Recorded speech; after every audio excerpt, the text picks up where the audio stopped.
जयशंकर प्रसाद की कहानी गुंडा। वो 50 वर्ष से ऊपर था, तब भी युवकों से अधिक बलिष्ठ और दृढ़ था। चमड़े पर झुर्रियां नहीं पड़ी थी। वर्षा की झड़ी में, पूस की रातों की छाया में, कड़कती हुई जेठ की धूप में नंगे शरीर घूमने में वो सुख मानता था। उसकी चढ़ी मूछें बिच्छू के डंक की तरह देखने वालों की आंखों में चुभती थीं। उसका सांवला रंग सांप की तरह चिकना और चमकीला था। उसकी नागपुरी धोती का लाल रेशमी किनारा दूर से ही ध्यान आकर्षित करता। कमर में बनारसी सेले का फेंटा जिसमें सीप की मूठ का बिछुआ खुसा रहता था। उसके घुंघराले बालों पर सुनहरे पल्ले के साफे का छोर उसकी चौड़ी पीठ पर फैला रहता।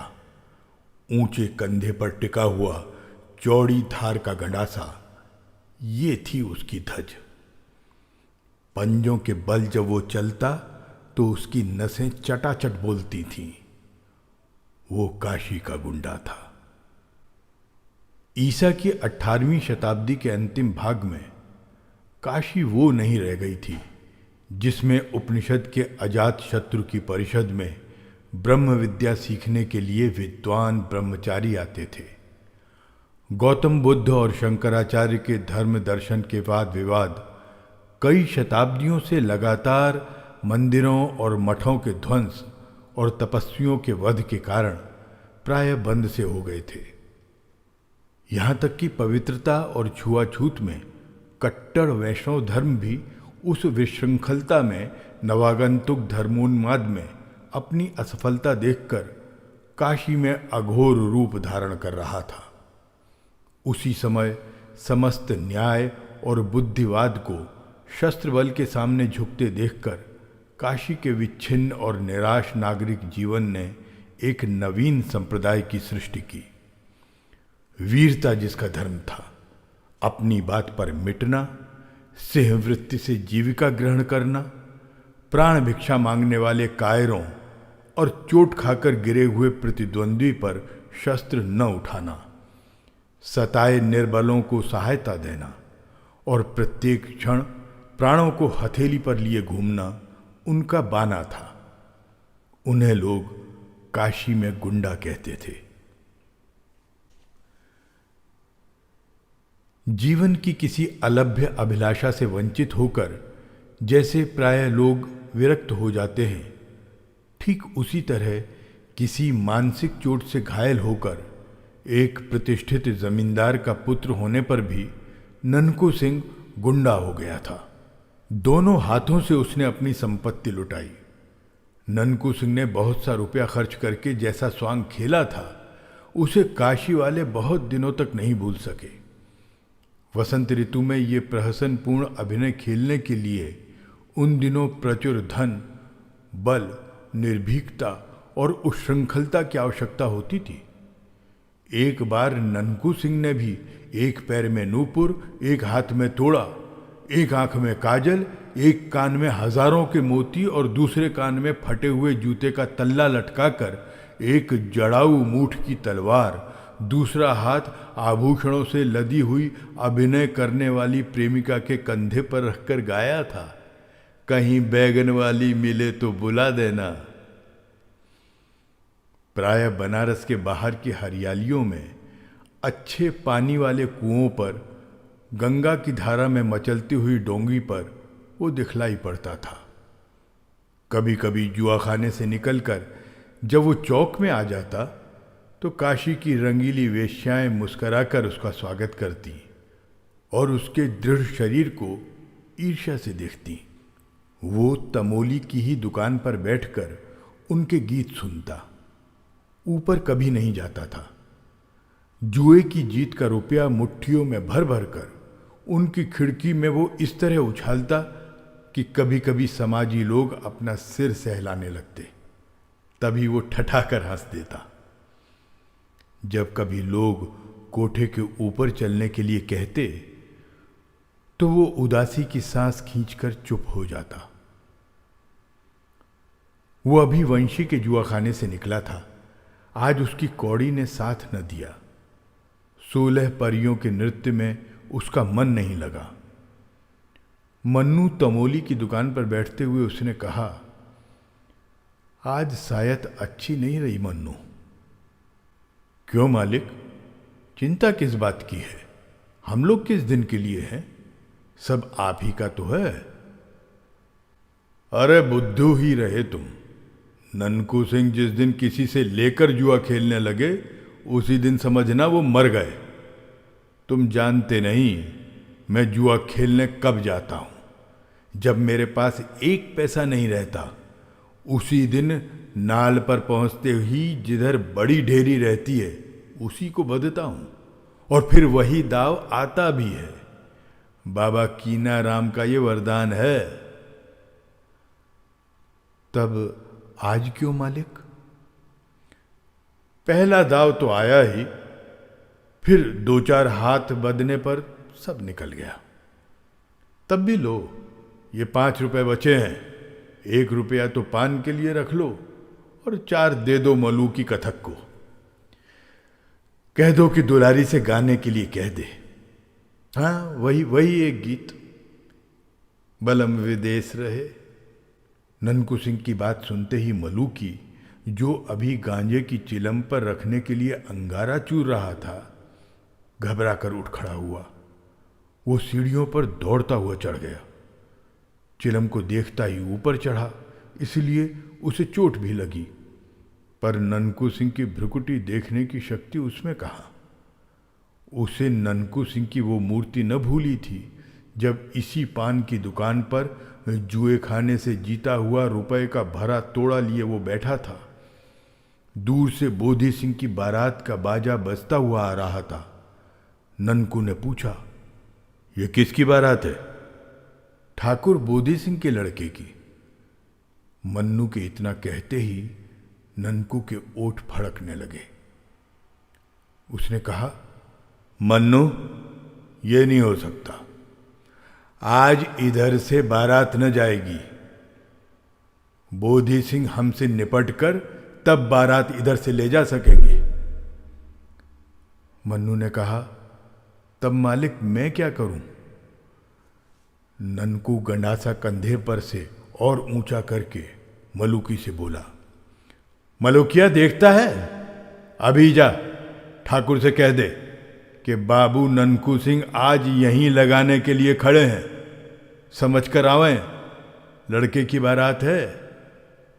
मलुकिया कांपता हुआ ठाकुर बोधी सिंह के पास गया। बोधी सिंह और ननकू से 5 वर्ष का सामना नहीं हुआ है। किसी दिन नाल पर कुछ बातों में ही कहा सुनी होकर बीच बचाव हो गया था, फिर सामना नहीं हो सका। आज ननकू जान पर खेल कर अकेला खड़ा है। बोधी सिंह भी उस आन को समझते थे। उन्होंने मलुकी से कहा, जा बे, कह दे कि हमको क्या मालूम कि बाबू साहब यहां खड़े हैं। जब वो हैं ही तो 2 समधी जाने का क्या काम है। बोधी सिंह लौट गए और मलुकी के कंधे पर तोड़ा लाद कर बाजे के आगे ननकू सिंह बारात लेकर गए। ब्याह में जो कुछ लगा खर्च किया। ब्याह कराकर तब दूसरे दिन इसी दुकान पर आकर रुक गए। लड़के को और उसकी बारात को उसके घर भेज दिया। मलुकी को भी 10 रुपया मिला था उस दिन। फिर ननकू सिंह की बात सुनकर बैठे रहना और यम को न्योता देना एक ही बात थी। उसने जाकर दुलारी से कहा, हम ठेका लगा रहे हैं, तुम गाओ, तब तक बल्लू सारंगी वाला पानी पीकर आता है। बाप रे, कोई आफत आई है क्या बाबू साहब? सलाम, कहकर दुलारी ने खिड़की से मुस्कुराकर झांका था कि ननकू सिंह उसके सलाम का जवाब देकर दूसरे एक आने वाले को देखने लगे। हाथ में हरोती की पतली सी छड़ी, आंखों में सुरमा, मुंह में पान, मेहंदी लगी हुई लाल दाढ़ी जिसकी सफ़ेद जड़ दिखलाई पड़ रही थी, कौवेदार टोपी, छकलिया अंगरखा और साथ में लेसदार परत वाले 2 सिपाही। कोई मौलवी साहब हैं? ननकू हंस पड़ा। ननकू की ओर बिना देखे ही मौलवी ने एक सिपाही से कहा, जाओ दुलारी से कह दो कि आज रेजिडेंट साहब की कोठी पर मुजरा करना होगा, अभी चले। देखो तब तक हम जान अली से कुछ इत्र ले रहे हैं।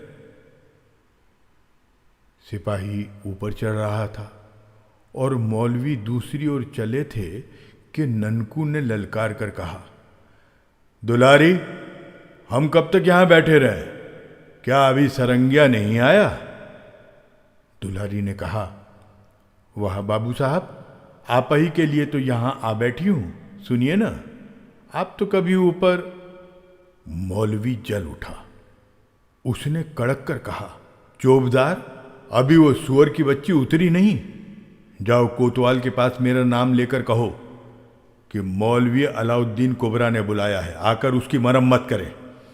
देखता हूं तो जब से नवाबी गई इन काफिरों की मस्ती बढ़ गई है। कुबरा मौलवी, बाप रे। तमोली अपनी दुकान संभालने लगा। पास ही एक दुकान पर बैठकर ऊँघता हुआ बजाज चौंक कर सिर में चोट खा गया। इसी मौलवी ने तो महाराज चेत सिंह से 3.5 सेर चींटी के सिर का तेल मांगा था। मौलवी अलाउद्दीन कुबरा। बाजार में हलचल मच गई। ननकू सिंह ने मन्नू से कहा, क्यों चुपचाप बैठोगे नहीं? दुलारी से कहा, वहीं से भाई जी, इधर उधर हिलने का काम नहीं, तुम गाओ। हमने ऐसे घसियारे बहुत से देखे हैं। अभी कल रमल के पासे फेंक कर अधेला अधेला मांगता था, आज चला है रौब गांठने।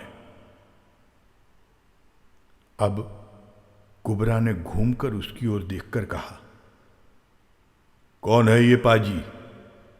तुम्हारे चाचा बाबू ननकू सिंह।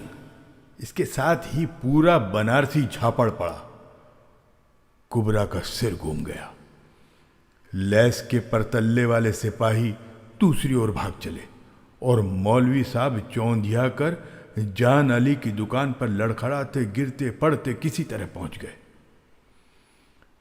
जान अली ने मौलवी से कहा, मौलवी साहब, भला आप भी उस गुंडे के मुंह लगने लगे? ये तो कहिए कि उसने गंडासा नहीं तोल दिया। कुबरा के मुंह से बोली नहीं निकल रही थी। उधर दुलारी गा रही थी, बलम विदेश रहे। गाना पूरा हुआ, कोई आया गया नहीं। तब ननकू सिंह धीरे धीरे टहलता हुआ दूसरी ओर चला गया। थोड़ी देर में एक डोली रेशमी पर्दे से ढकी हुई आई। साथ में एक चौबदार था। उसने दुलारी को राजमाता पन्ना की आज्ञा सुनाई। दुलारी चुपचाप डोली पर जा बैठी।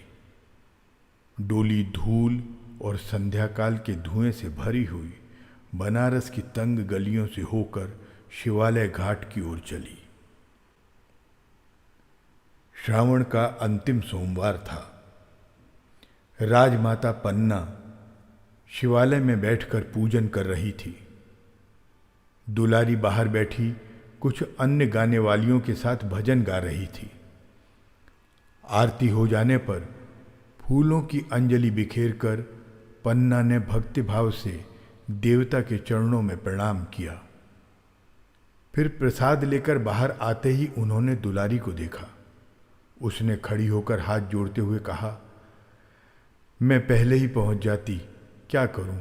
वो कुबरा मौलवी निगोड़ा आकर रेजिडेंट की कोठी पर ले जाने लगा।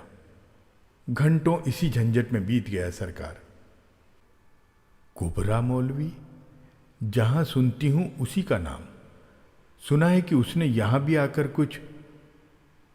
फिर न जाने क्या सोचकर बात बदलते हुए पन्ना ने कहा, हाँ तब क्या हुआ फिर?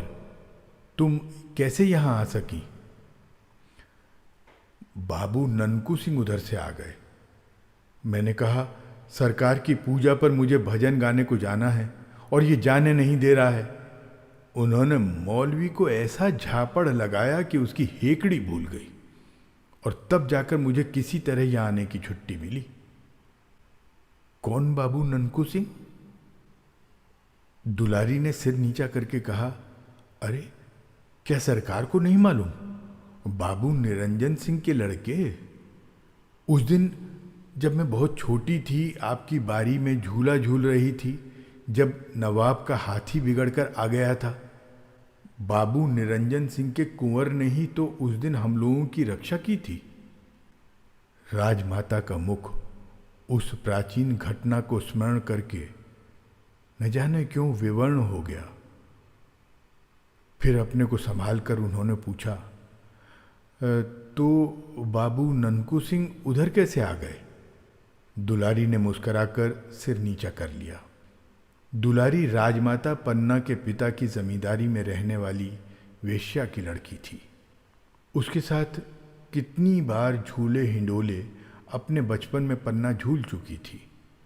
वो बचपन से ही गाने में सुरीली थी, सुंदरी होने पर चंचल भी थी।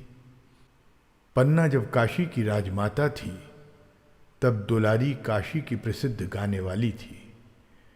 राजमहल में उसका गाना बजाना हुआ ही करता। महाराज बलवंत सिंह के समय से ही संगीत पन्ना के जीवन का आवश्यक अंग था।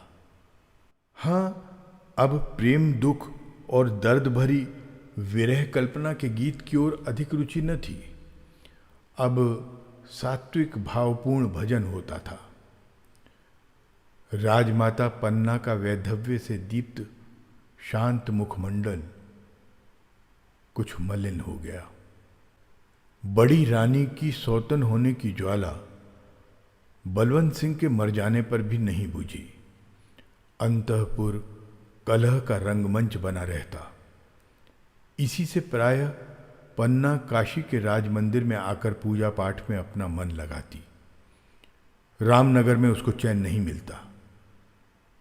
नई रानी होने के कारण बलवंत सिंह की प्रियसी होने का गौरव तो उसे था ही, साथ में पुत्र उत्पन्न करने का सौभाग्य भी मिला। फिर भी असवर्णता का दोष उसके हृदय को व्यथित करता। उसे अपने ब्याह की आरंभिक चर्चा का स्मरण हो आया। छोटे से मंच पर बैठी गंगा की उमड़ती हुई धारा को पन्ना अन्य मनस्क होकर देखने लगी। उस बात को जो अतीत में एक बार हाथ से अनजाने में खिसक जाने वाली वस्तु की तरह गुप्त हो गई हो, उसे सोचने का कोई कारण नहीं। उससे कुछ बनता बिगड़ता भी नहीं, परंतु मानव स्वभाव हिसाब रखने की प्रथा अनुसार कभी कभी कह बैठता है कि यदि वो बात हो गई होती तो। ठीक उसी तरह पन्ना भी राजा बलवंत सिंह द्वारा बलपूर्वक रानी बनाए जाने से पहले एक संभावना को सोचने लगी थी, सो भी बाबू ननकू सिंह का नाम सुन लेने पर। गेंदा मुंह लगी दासी थी। वो पन्ना के साथ उसी दिन से है जिस दिन से पन्ना बलवंत सिंह की प्रेयसी हुई। राज्य भर का अनुसंधान उसी के द्वारा मिला करता और उसे न जाने कितनी जानकारी भी थी। उसने दुलारी का रंग उखाड़ने के लिए कुछ कहना अनावश्यक समझा। महारानी, ननकू सिंह अपनी सब जमींदारी स्वांग, भैंसों की लड़ाई, घुड़दौड़ और गाने बजाने में उड़ाकर अब डाकू हो गया है। जितने खून होते हैं सब में उसी का हाथ रहता है। जितनी उसे रोककर दुलारी ने कहा, यह झूठ है। बाबू साहब के ऐसा धर्मात्मा कोई है ही नहीं। कितनी विधवाएं उनकी दी हुई धोती से अपना तन ढकती हैं। कितनी लड़कियों की ब्याह शादी होती है। कितने सताए हुए लोगों की उनके द्वारा रक्षा होती है। रानी पन्ना के हृदय में एक तरलता उद्वेलित हुई। उन्होंने हंसकर कहा, दुलारी, वो तेरे यहाँ आते हैं ना, इसी से तू उनकी बड़ाई। नहीं सरकार, शपथ खाकर कह सकती हूं कि बाबू ननकू सिंह ने आज तक कभी मेरे कोठे पर पैर भी नहीं रखा। राजमाता न जाने क्यों इस अद्भुत व्यक्ति को समझने के लिए चंचल हो उठी थी। तब भी उन्होंने दुलारी को आगे कुछ न कहने के लिए तीखी दृष्टि से देखा। वो चुप हो गई। पहले पहर की शहनाई बजने लगी। दुलारी छुट्टी मांगकर डोली पर बैठ गई। तब गेंदा ने कहा, सरकार, आजकल नगर की दशा बहुत बुरी है। दिन दहाड़े लोग लूट लिए जाते हैं। सैकड़ों जगह नाले पर जुए में लोग अपना सर्वस्व गंवाते हैं। बच्चे फुसलाए जाते हैं। गलियों में लाठियां और छुरा चलने के लिए टेढ़ी भौहें कारण बन जाती हैं। उधर रेजिडेंट साहब से महाराजा की अनबन चल रही है। राजमाता चुप रही। दूसरे दिन राजा चेत सिंह के पास रेजिडेंट मार्क हेम की चिट्ठी आई, जिसमें नगर की दुर्व्यवस्था की कड़ी आलोचना थी। डाकुओं और गुंडों को पकड़ने के लिए उन पर कड़ा नियंत्रण रखने की सम्मति भी थी। कुबरा मौलवी वाली घटना का भी उल्लेख था। उधर हेस्टिंग्स के आने की सूचना थी। शिवालय घाट और रामनगर में हलचल मच गई। कोतवाल हिम्मत सिंह पागल की तरह, जिसके हाथ में लाठी, लोहांगी, गंडासा, बिछुआ और करौली देखते उसी को पकड़ने लगते। एक दिन ननकू सिंह सुंभा के नाले के संगम पर ऊंचे से टीले की घनी हरियाली में अपने चुने हुए साथियों के साथ दूधिया छान रहे थे। गंगा में उनकी पतली डोंगी बड़ की जटा से बंधी थी। कथकों का गाना हो रहा था। 4 उलाकी इक्के कसे कसाए खड़े थे। ननकू सिंह ने अकस्मात कहा, अब मलुकी, गाना जमता नहीं है। उलाकी पर बैठकर जाओ, दुलारी को बुला लाओ। मलुकी वहां मजीरा बजा रहा था। दौड़कर इक्के पर जा बैठा। आज ननकू सिंह का मन उखड़ा हुआ था। बूटी कई बार छानने पर भी नशा नहीं। 1 घंटे में दुलारी सामने आ गई। उसने मुस्कुराकर कहा, क्या हुक्म है बाबू साहब? दुलारी, आज गाना सुनने का मन कर रहा है। इस जंगल में क्यों? उसने सशंक हंसकर कुछ अभिप्राय से पूछा। तुम किसी तरह का खटका न करो, ननकू सिंह ने हंसकर कहा। ये तो मैं उस दिन महारानी से भी कह आई हूं। क्या? किससे? राजमाता पन्ना देवी से। बस फिर उस दिन गाना नहीं जमा। दुलारी ने आश्चर्य से देखा कि तानों में ननकू की आंखें नम हो जाती हैं। गाना बजाना समाप्त हो गया था। वर्षा की रात में झिल्लियों का स्वर उस झुरमुट में गूंज रहा था।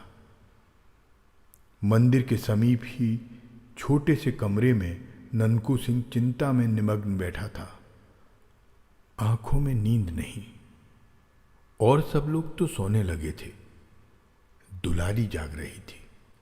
वो भी कुछ सोच रही थी। आज उसे अपने को रोकने के लिए कठिन प्रयत्न करना पड़ रहा था, किंतु असफल होकर वो उठी और ननकू के समीप धीरे धीरे चली आई। कुछ आहट पाते ही चौंक कर ननकू सिंह ने पास ही पड़ी हुई तलवार उठा ली। तब तक हंसकर दुलारी ने कहा, बाबू साहब, ये क्या? औरतों पर भी तलवार चलाई जाती है? छोटे से दीपक के प्रकाश में वासना भरी रमणी का मुख देखकर ननकू हंस पड़ा। उसने कहा, क्यों बाई जी, क्या इसी समय जाने की पड़ी है? मौलवी ने फिर बुलाया है क्या? दुलारी ननकू के पास बैठ गई। ननकू ने कहा, क्या तुमको डर लग रहा है? नहीं, मैं कुछ पूछने आई हूं। क्या क्या यही कि कभी तुम्हारे हृदय में, उसे न पूछो दुलारी। हृदय को बेकार ही समझकर तो उसे हाथ में लिए फिर रहा हूं। कोई कुछ कर देता, कुचलता, चीरता, उछालता। मर जाने के लिए ही तो सब कुछ करता हूं, पर मरने नहीं पाता। मरने के लिए भी कहीं खोजने जाना पड़ता है। आपको काशी का हाल क्या मालूम, न जाने घड़ी भर में क्या हो जाए। उलट पलट होने वाला है। बनारस की गलियां जैसे काटने को दौड़ती हैं। कोई नई बात इधर हुई है क्या? कोई हेस्टिंग्स आया है। सुना है उसने शिवालय घाट पर तिलंगों की कंपनी का पहरा बैठा दिया है। राजा चेत सिंह और राजमाता पन्ना वहीं हैं। कोई कोई कहता है कि उनको पकड़कर कलकत्ता भेजने। क्या पन्ना भी, रनिवास भी वहीं है? ननकू अधीर हो उठा था। क्यों बाबू साहब, आज रानी पन्ना का नाम सुनकर आपकी आंखों में आंसू क्यों आ गए? सहसा ननकू का मुख भयानक हो उठा। उसने कहा, चुप रहो, तुम उसको जानकर क्या करोगे? वो उठ खड़ा हुआ, उद्विग्न की तरह न जाने क्या खोजने लगा। फिर स्थिर होकर उसने कहा, दुलारी, जीवन में आज ये पहला ही दिन है कि एकांत रात में एक औरत मेरे पलंग पर आकर बैठ गई है। मैं चिरकुमार अपनी एक प्रतिज्ञा का निर्वाह करने के लिए सैकड़ों असत्य अपराध करता फिर रहा हूं। क्यों, तुम जानती हो, मैं स्त्रियों का घोर विरोधी हूं। और पन्ना, किंतु उसका क्या अपराध? अत्याचारी बलवंत सिंह के कलेजे में बिछुआ मैं न उतार सका, किंतु पन्ना, उसे पकड़कर गोरे कलकत्ते भेज देंगे। वही। ननकू सिंह उन्मत्त हो उठा था। दुलारी ने देखा, ननकू अंधकार में ही वटवृक्ष के नीचे पहुंचा और गंगा की उमड़ती हुई धारा में डोंगी खोल दी। उसी घने अंधकार में दुलारी का हृदय कांप उठा। 16 अगस्त सन 1781। काशी डांवाडोल हो रही थी। शिवालय घाट में राजा चेत सिंह लेफ्टिनेंट स्टाकर के पहरे में थे। नगर में आतंक था। दुकानें बंद थीं। घरों में बच्चे अपनी माँ से पूछते थे, माँ, आज हलवे वाला नहीं आया? वो कहती, चुप बेटे। सड़कें सूनी पड़ी थीं। तिलंगों की कंपनी के आगे आगे कुबरा मौलवी कभी कभी आता जाता दिखाई पड़ता था। उसी समय खुली हुई खिड़कियां बंद हो जाती थीं। भय और सन्नाटे का राज्य था। चौक में चिथरू सिंह की हवेली अपने भीतर काशी की वीरता को बंद किए कोतवाल का अभिनय कर रही थी। इसी समय किसी ने पुकारा, हिम्मत सिंह। खिड़की में से सिर निकालकर हिम्मत सिंह ने पूछा, कौन? बाबू ननकू सिंह। अच्छा, तुम अब तक बाहर ही हो? पागल, राजा कैद हो गए हैं। छोड़ दो इन सब बहादुरों को। हम एक बार इनको लेकर शिवालय घाट पर जाएं। ठहरो, कहकर हिम्मत सिंह ने कुछ आज्ञा दी। सिपाही बाहर निकले। ननकू की तलवार चमक उठी। सिपाही भीतर भागे। ननकू ने कहा, नमक हरामो, चूड़ियां पहन लो। लोगों के देखते देखते ननकू सिंह चला गया। कोतवाली के सामने फिर सन्नाटा हो गया। ननकू उन्मत्त था। उसके थोड़े से साथी उसकी आज्ञा पर जान देने के लिए तुले थे। वो नहीं जानता था कि राजा चेत सिंह का क्या राजनीतिक अपराध है। उसने कुछ सोचकर अपने थोड़े से साथियों को फाटक पर गड़बड़ मचाने के लिए भेज दिया।